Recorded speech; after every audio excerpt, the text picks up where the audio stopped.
quando eu vou definir justiça, inevitavelmente eu parto de um conjunto de noções que povoam o meu cérebro, né?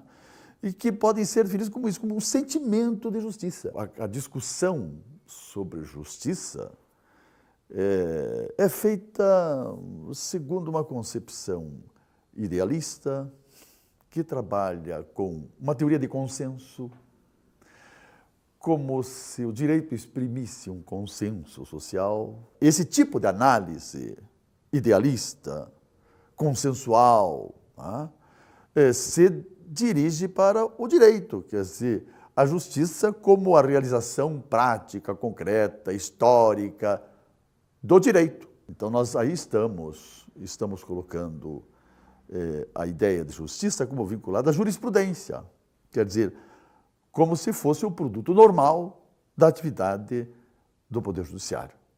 E nós vamos ver que isso não é assim. Mas interessa difundir, digamos, essa ideia de que a justiça é aquilo que corresponde ao nosso sentimento de justiça, porque isso não permite questionar, não leva a nenhum questionamento do sistema de justiça real que nós temos, não é?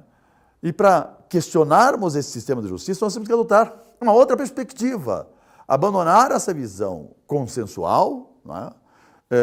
Idealista, e trabalhar com outro método, que é um método aqui, evidentemente, materialista, dialético, que introduz aqui no exame das instituições sociais, e o Poder Judiciário é uma instituição social, o Estado é uma instituição social, a ideia de conflito.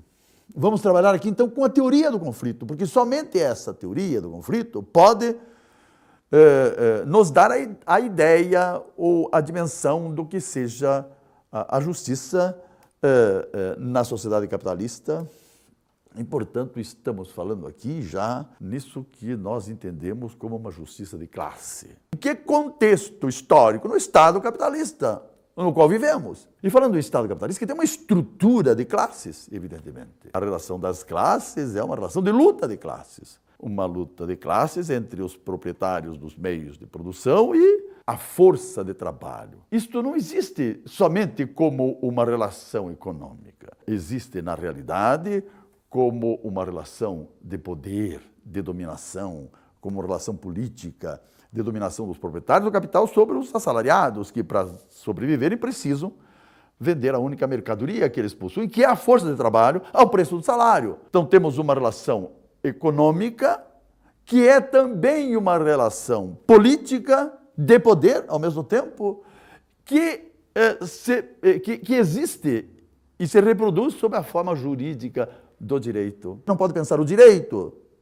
sem a política, e não pode pensar a política sem a economia, e não pode pensar a economia sem a política, e nem a política e a economia sem o direito. O que nós fazemos na universidade é compartimentalizar essas dimensões da vida social real. Formamos especialistas completamente alienados do significado, enfim, da sua área de estudo, do seu objeto de estudo. O conjunto das relações de produção que configuram a economia de uma determinada sociedade produz formas jurídicas e políticas de controle dessas relações de produção. E aqui nós estamos falando, portanto, de um sistema jurídico e político de controle social cujo centro é representado pelo direito.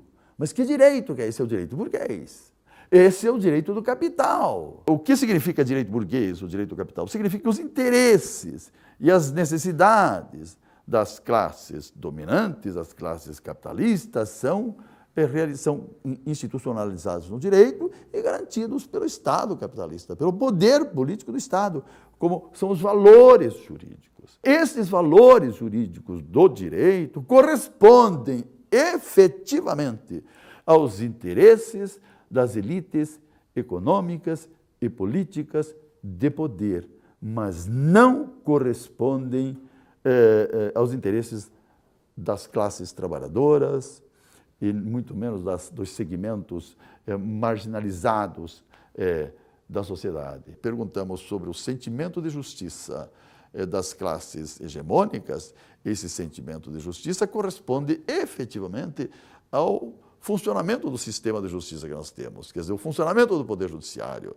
Mas se nós perguntamos pelo sentimento de justiça das classes trabalhadoras, dos segmentos dominados e explorados da sociedade capitalista, esse sentimento de justiça não coincide com o funcionamento da justiça que nós temos, do Poder Judiciário que nós temos. Eles são os grandes injustiçados. Os grandes injustiçados. Então, eles não guardam nenhuma ilusão a respeito da justiça burguesa. Eles sabem que essa justiça burguesa é uma justiça de classe, que protege as classes hegemônicas, que os oprime, e essa opressão surge como um produto do direito. Esta é a lógica do sistema jurídico-político da sociedade capitalista. É a lógica que concentra a riqueza e o poder e generaliza a miséria e a privação. Quer dizer, aquilo que existe na periferia é produto do direito. Se nós pensamos que aquilo que acontece na periferia é produto do direito, então nós podemos chegar facilmente à conclusão de que o direito é, de fato e realmente, a origem de todas as injustiças sociais.